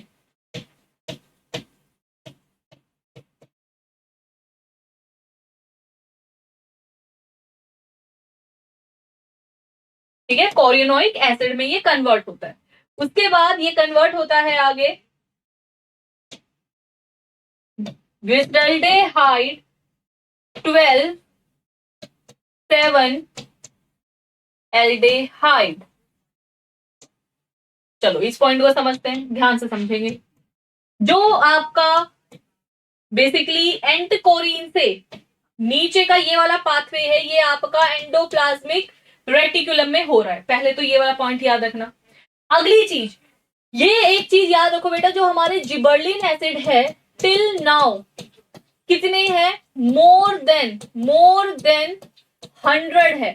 नियरली 136 जिबर्लिन एसिड अभी तक डिस्कवर हो चुके हैं, जिसमें से अगर मैं बोलूं मोस्ट एक्टिव फॉर्म कौन सी है, मोस्ट अबंडेंट फॉर्म कौन सी है, वो है आपकी जिबर्लिन एसिड 3। तो अब इतने हैं, अगर मैंने कहा जिबर्लिन एसिड 1 2 3 4 5, तो अगर 100 है तो जिबर्लिन एसिड 100 भी कहेंगे क्योंकि इतने टाइप के हैं। उसमें से ये मैंने क्या लिखा, जिबर्लिन एसिड 12 मतलब 12th नंबर वाला। एंड इसको ये पॉइंट याद रखना, ये आपका अब प्रीकर्सर है of all other gibberellin acid. Geranyl pyrophosphate normal precursor है, वहां से तो शुरुआत ही होके आ रही है, लेकिन अब जिबर्लिन एसिड 12 ये ऐसा बना ही ऐसा, खुद देख लो जिबर्लिन एसिड है और ये बाकियों का प्रोडक्शन करवाएगा। जो भी आप टाइप सुनते हैं ये उसका प्रोडक्शन यहाँ पर करवाएगा। तो इस पॉइंट को थोड़ा सा याद रखना इसीलिए। और ये आपका कितने कार्बन का स्ट्रक्चर है, यहाँ पर ये है आपका 20 कार्बन का स्ट्रक्चर। ये आपका जो फर्स्ट स्टेप होता है स्टूडेंट्स, इसको इनहिबिट किया जा सकता है यूजिंग द फोस्फोन डी की हेल्प से। ये फोस्फोन डी की हेल्प से आप इस फर्स्ट स्टेप को क्या कर सकते हैं, इनहिबिट कर सकते हैं। क्लियर भाई, क्लियर। नेक्स्ट यहां पर इन दोनों स्टेप पे जो एंजाइम यूज हो रहा है वो है आपका CP450, मतलब ये भी लिखा मिल सकता है CP450 सेम, या फिर मोनो ऑक्सीजिनेज भी लिखा मिल सकता है। मतलब इस स्टेप पे क्या हो रहा है, ऑक्सीडेशन हो रहा है। सेम इधर मोनो ऑक्सीजिनेज, या फिर क्या कह सकते हैं, क्या हो रहा है, ऑक्सीडेशन। क्लियर, याद रखना। और फोस्फोन डी वाला पॉइंट कि वो इनहिबिटर है फर्स्ट स्टेप का। गो थ्रू करिए।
चलो आगे बढ़ते हैं। अब आपका ये बन गया, देखो ध्यान से एक बार दोबारा से स्टार्टिंग करते हैं कि कहां से प्रोसेस स्टार्ट हुआ है। हमने कहा 3 साइट है, chloroplast, ER and your cytosol. Mevalonic acid pathway और एमईपी पाथवे से प्रोसेस स्टार्ट हुआ, आईपीपी नाम याद रखना। उसके बाद जर्नाइल जर्नाइल पैरोफॉस्फेट बन गया। कहां कहां लोकेशन में कौन सा पाथवे हो रहा है हमने ये देख लिया। जर्नाइल जर्नाइल पैरोफॉस्फेट बन गया और ये इमीडिएट प्रिकर्सर है बाकी सभी के लिए। फिर हमने यहाँ पे देखा जो जर्नाइल जर्नाइल पायरोफॉस्फेट है वो कन्वर्ट हो रहा है कॉपिलाइल में और वहां से वो कन्वर्ट हुआ एंटकोरिन। एंटकोरिन जो है वो उसके बाद का पूरा मतलब वो खुद भी और उसके बाद के यहाँ तक के स्टेप ईआर के अंदर हो रहे हैं।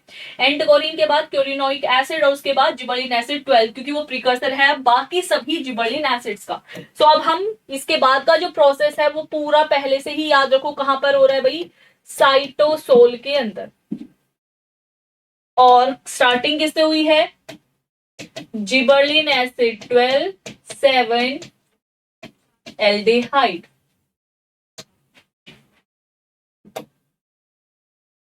हो सकता है ये जो जिबरलिन एसिड 12 है या तो ये खुद ही 12 की फॉर्म में बाहर आ जाए या ये खुद कन्वर्ट हो जाए, खुद को कन्वर्ट कर ले जिबरलिन एसिड 53 में, जिबरलिन एसिड 53 के अंदर।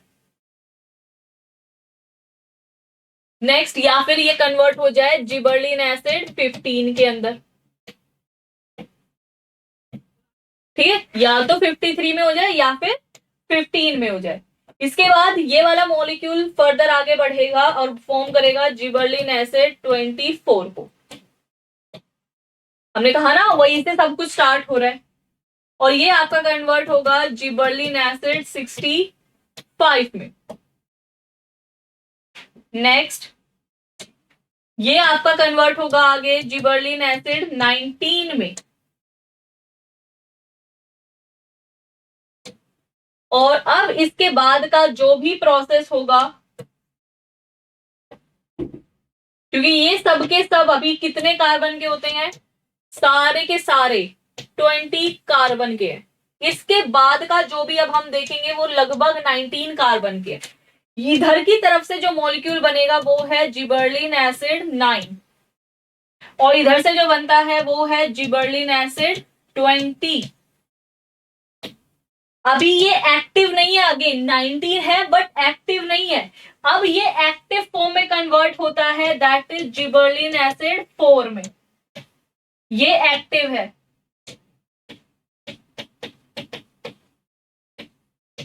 याद रखना।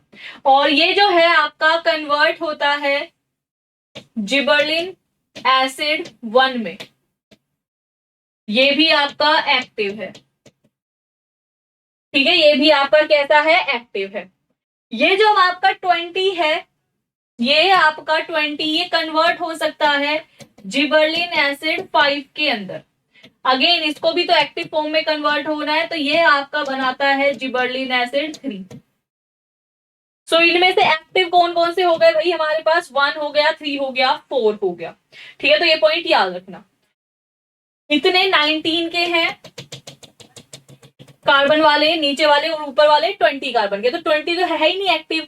ये 19 के हैं, लेकिन 19 के हमने ये थोड़ी कहा सारे 19 के एक्टिव है, उनमें से कुछ जो एक्टिव है वो ये है, मैंने जो येलो कलर से आपको दिखाए। अगेन ये इनएक्टिव फॉर्म में जा सकते हैं। 4 वाला कन्वर्ट हो सकता है आपका किसमें, जिबरलिन एसिड 34 में। ये कैसा फॉर्म है, इनएक्टिव। और ये आपका कन्वर्ट हो सकता है जिबरलिन एसिड 8 में। ये भी कैसा है, इनएक्टिव। ठीक है, चलो नेक्स्ट।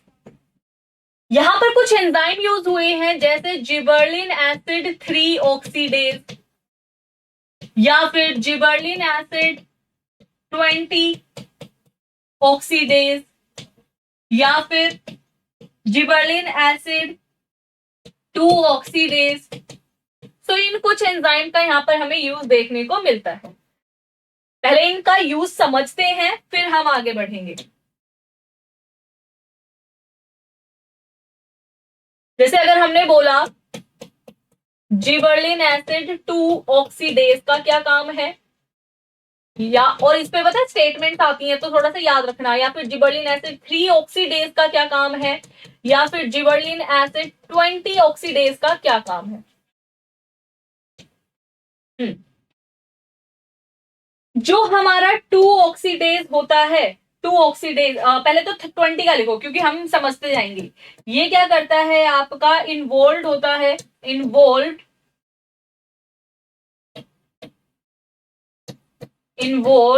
इनटू फॉर्मेशन ऑफ, बनाने में हेल्प करता है किसका, फॉर्मेशन ऑफ 20 कार्बन का जिबरलिन एसिड। मुझे 20 कार्बन का जिबरलिन एसिड बनाना है, वहां पे हमारा Ga20 ऑक्सीडेज लगा है। तो ये सारे अगर हमारे पास कैसी फॉर्म से भाई 20 कार्बन, मतलब यहां पर क्या लगा होगा, जिबरलिन एसिड 20 का ऑक्सीडेज, जिबरलिन एसिड 20 का ऑक्सीडेज, जिबरलिन एसिड 20 का ऑक्सीडेज, जिबरलिन एसिड 20 का ऑक्सीडेज। सेम इधर, समझ आई भाई बात। वैसे ही अगला अगला हमारे पास है जिबरलिन एसिड 3 की बात कर रहे हैं। जिबरलिन एसिड क्या करता है, कोई भी अगर हमारे पास इनएक्टिव जिबरलिन एसिड है और मुझे मुझे उसे कन्वर्ट करना है किसमें, एक्टिव जिबरलिन एसिड में, तो हम किसको यूज करते हैं, हम यहाँ पर यूज कर रहे हैं किसका भाई, जिबरलिन एसिड 3 के ऑक्सीडेज का। तो हमें अगर यहाँ पर इसे कन्वर्ट करना है 20 से इसमें, तो हम यूज कर रहे हैं जिबरलिन एसिड 3 के ऑक्सीडेज का। सेम जिबरलिन एसिड 3 के ऑक्सीडेज का। सिंपल सिंपल से पॉइंट्स हैं, ठीक है। सेम इधर भी एक्टिव कर रहे हैं ना, इनको एक्टिव कर रहे हैं, इधर भी ठीक है। आप काम समझ ही जा रहे हो, वो आप वहां पे अप्लाई भी कर सकते हो उसके बाद, ठीक है। एक्टिव बनाना है तो जिबरलिन एसिड 3, नॉर्मल फॉर्मेशन करना है 20 कार्बन वाले का तो 20 का मतलब 20 का बनाना है कुछ, 3 मतलब एक्टिव कर रहा है कुछ, और 2 मतलब अगर कोई चीज एक्टिव है तो मुझे अगेन उसे इनएक्टिव बनाना है। क्लियर भाई। तो ये क्या कर रहा है, दोबारा से इनएक्टिव, तो यहाँ लास्ट में क्या हो रहा है, यही तो हो रहा है यहाँ लास्ट में, तो यहाँ पर जिबरलिन एसिड 2 का ऑक्सीडेज ही काम कर रहा होगा। जल्दी से देखिए, बहुत इंपॉर्टेंट पाथवे है, क्वेश्चंस आते हैं।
चलो आगे बढ़े।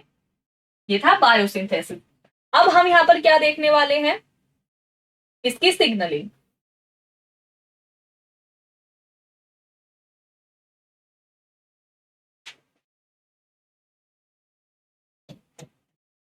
ठीक है, सिग्नलिंग, जिबरलिन एसिड सिग्नलिंग। तो इसकी सिग्नलिंग जैसी आपने ऑक्सीजन की देखी थी ना, वैसी है। मतलब इसका भी क्या रिसेप्टर न्यूक्लियस के अंदर होगा, तो आंसर है यस। तो इसका जो रिसेप्टर होता है वो कहां प्रेजेंट है, रिसेप्टर, वैसे तो नाम है रिसेप्टर का GID1, और ये प्रेजेंट है कहां पर, इन न्यूक्लियस।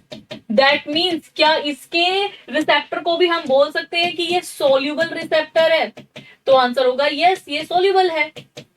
करेक्ट। ये जो रिसेप्टर है इसके पास भी सेम एक्टिविटी है जो उसके वाले रिसेप्टर के पास थी, दैट इज यूबिक्यूटिनाइलेशन करवाना। So it have activity of ubiquitinylation. Clear, मतलब ये किसी और पे यूबिक्यूटिन जोड़ सकता है। ये था रिसेप्टर। अच्छा, यहाँ पर लाइगेंड कौन होगा फिर, यहाँ पर लाइगेंड कौन होगा भाई, खुद जिबरलिन एसिड होगा। फिर रिप्रेसर भी होगा कोई जो प्रोसेस को रोक सकता है, क्योंकि वो वहां पर तो था। यस, यहाँ पर भी एक रिप्रेसर है जिसे हम क्या कह सकते हैं, वो नेगेटिव रेगुलेटर है भाई पूरी चीज का, तो वो नेगेटिव रेगुलेटर की तरह यहाँ एक्ट करेगा। तो ये रिप्रेसर की तरह काम कर रहा है, नेगेटिव रेगुलेटर, और उसका नाम क्या है, डेला रिप्रेसर, डेला रिप्रेसर। तो डेला नाम बहुत फेमस है जिबरलिन के लिए, तो थोड़ा सा इसको याद रखना है। डेला वर्ड आते ही माइंड में स्ट्राइक क्या होगा कि हम जिबरलिन एसिड की बात कर रहे हैं, पहला इंपॉर्टेंट चीज। ठीक है, negative regulator is DELLA. Next, जो डेला का स्ट्रक्चर होता है अगर आप देखते हैं स्टूडेंट्स, तो वो कुछ ऐसा स्ट्रक्चर है जिसका एक एन टर्मिनल है, एक सी टर्मिनल है। इसके पास अपने दो अलग अलग स्ट्रक्चर्स प्रेजेंट होते हैं, मतलब दो अलग अलग डोमेन आप बोल सकते हैं प्रेजेंट होते हैं। एक डोमेन जो यहाँ पर प्रेजेंट होता है वो है आपका डेला का खुद का डोमेन, डेला डोमेन के नाम से ही जाना जाता है। और एक होता है इसके पास ग्रास डोमेन। क्या होता है, ग्रास डोमेन। जो डेला यहाँ पे डोमेन प्रेजेंट होता है ये होता है रेगुलेटरी इन नेचर। और यहाँ पर अगर ग्रास की बात करें तो कोई भी फंक्शनल रिस्पॉन्स लाना है वो काम है इसके ग्रास डोमेन का। तो ये इस टाइप से कुछ बना होता है।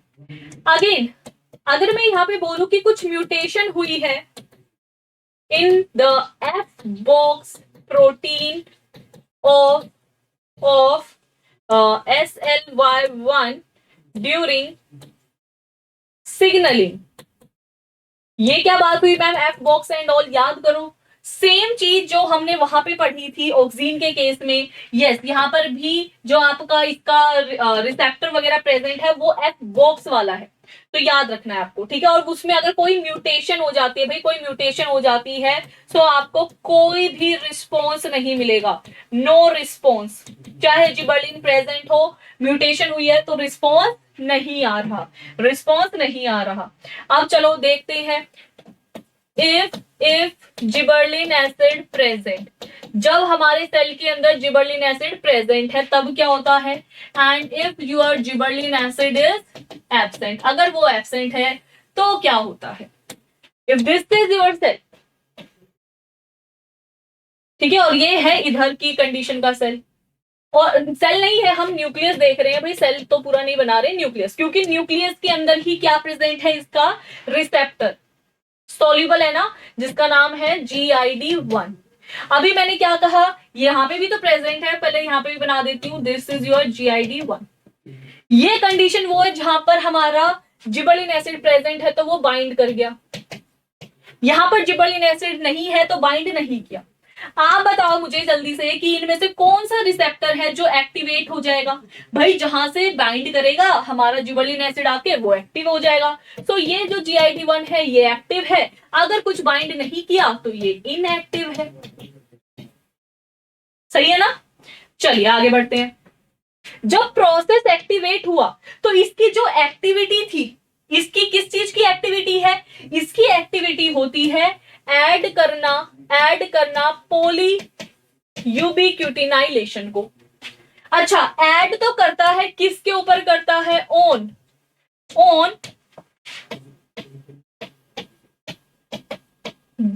रिप्रेसर डेला के ऊपर करता है। तो अब डेला के ऊपर हमने क्या दिखा दिया भाई, यूबिक्विटिनाइलेशन, क्योंकि वो अब कर सकता है, वो एक्टिव है, उसने पॉली यूबिक्विटिनाइलेशन कर दिया। सेम कंडीशन अगर मैं इधर की तरफ देखूं, this is inactive, no poly ubiquitinylation, poly ubiquitinylation होगा ही नहीं, होगा नहीं तो ये रहा आपका डेला रिप्रेसर, ठीक है। अच्छा, इस पे पॉली यूबिक्विटिनाइलेशन हुआ तो इसका क्या हो जाएगा, प्रोटियोजोमल डिग्रेडेशन, सेम वही स्टेप्स हैं, प्रोटियोजोमल डिग्रेडेशन। और इसकी बात करें तो ये क्या क्या होगा इसका, नो डिग्रेडेशन, नो डिग्रेडेशन, इधर हुआ उधर नहीं होगा। अच्छा, इधर हो गया तो इसको मैं दिखा देती हूँ कि भाई इसके तो ऐसे टुकड़े हो गए, ये तो बिखर गया, ठीक है, उधर वो वैसा ही है। लेकिन भाई ये रिप्रेसर है, ये जोड़ के मतलब किसको रिप्रेस कर रहा था, ये रिप्रेस कर रहा था ट्रांसक्रिप्शन फैक्टर को, ट्रांसक्रिप्शन फैक्टर को जैसे उधर कर रहा था ARF, तो ये यहाँ पर रोक के बैठा हुआ है किसको भाई, आपके ट्रांसक्रिप्शन फैक्टर को। तो यहाँ पर ट्रांसक्रिप्शन फैक्टर क्या हो चुका है, फ्री हो चुका है, और यहाँ पर ये ट्रांसक्रिप्शन फैक्टर जो है ये इनहिबिटेड है, इनहिबिटेड है किसकी वजह से भाई, ड्यू टू डेला, डेला ने उसको काम नहीं करने दे रहा। अब ये फ्री हुआ, इसके पास यहाँ पर भाई DNA वगैरह प्रेजेंट है, ये जैसे ही फ्री होगा ये फटाफट से यहाँ पर आके बाइंड करेगा, बाइंड करेगा, और यहाँ से बेटा रिस्पॉन्स आएगा, रिस्पॉन्स जिबर्लिन एसिड जो भी रिस्पॉन्स चाहता है वो रिस्पॉन्स आएगा। और यहाँ पे इस केस की बात करें बेटा, यहाँ पर DNA तो प्रेजेंट था, लेकिन नो रिस्पॉन्स, कोई रिस्पॉन्स नहीं आएगा। क्यों नहीं आया, क्योंकि जिबर्लिन एसिड फ्री नहीं है, अगर वो फ्री नहीं है तो रिस्पॉन्स कौन देगा, कोई भी नहीं, तो इसीलिए ये कंडीशन चलती है। देखो बाकी सारी चीजें बिल्कुल ऑक्सीन जैसी है, तो इसका थोड़ा रिसेप्टर का नाम पॉइंट्स याद रखना कि भाई इसमें रिसेप्टर कौन है, उधर कौन था, यहाँ का मेन और रिप्रेसर कौन है और वहां कौन था, तो ये पॉइंट्स थोड़े से आपको याद रखने हैं, ठीक है। और अगर हम थोड़ी सी इसके पॉइंट्स की बात करें कि ये काम क्या करवाता है, ठीक है, काम क्या करवाता है, इसके रिस्पॉन्स, हालांकि रिस्पॉन्स हम सही तरीके से अपनी नेक्स्ट क्लास में देखेंगे, लेकिन अभी हम छोटे मोटे पॉइंट्स जान लेते हैं। जैसे इसका पहला रिस्पॉन्स जो ये काम करवाता है, एक तो ये वर्नलाइजेशन में हेल्प करता है, वर्नलाइजेशन करवाने में हेल्प करता है, पहला। दूसरा काम, वर्नलाइजेशन मतलब बेटा लो टेम्परेचर ट्रीटमेंट, प्लांट को लो टेम्परेचर जब हम ट्रीटमेंट देते हैं ताकि फ्लावरिंग हो सके, तो उसमें ये हेल्प कर रहा है, पहला रिस्पॉन्स। दूसरा रिस्पॉन्स जो आपको याद रखना ही रखना है, दैट इज ये सीड का जर्मिनेशन करवाता है।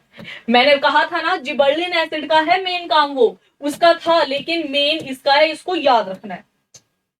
दूसरा मतलब नेक्स्ट है इसका स्टेम इलोंगेशन, ये स्टेम को इलोंगेट करवाता है, ये पॉइंट याद रखना, उसकी हाइट को बढ़वाता है, ठीक है, हाइट इलोंगेट करवा रहा है।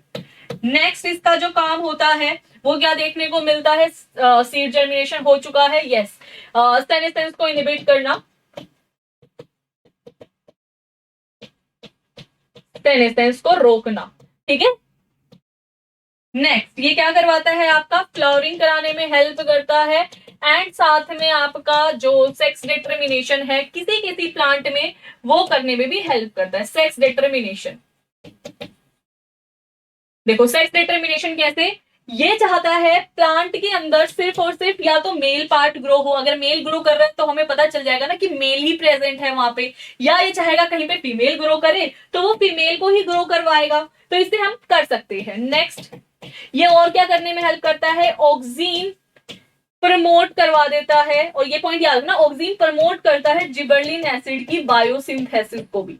ऑक्सीन ने साइटोकाइनिन में भी हेल्प करी है भाई, ऑक्सीन ने जिबर्लिन एसिड में भी हेल्प करी है। क्लियर। नेक्स्ट क्लास में स्टार्ट करेंगे हम किसके साथ बेटा, थोड़ा सीड जर्मिनेशन को जानेंगे, क्योंकि हमें ये थोड़ा डिटेल में पढ़ना है, और एक दो पॉइंट्स और, बाकी हमारा जिबर्लिन एसिड भी फिनिश हो चुका है। So in the next class हम इसी के आगे कंटिन्यू करेंगे। So thank you everyone and take care also.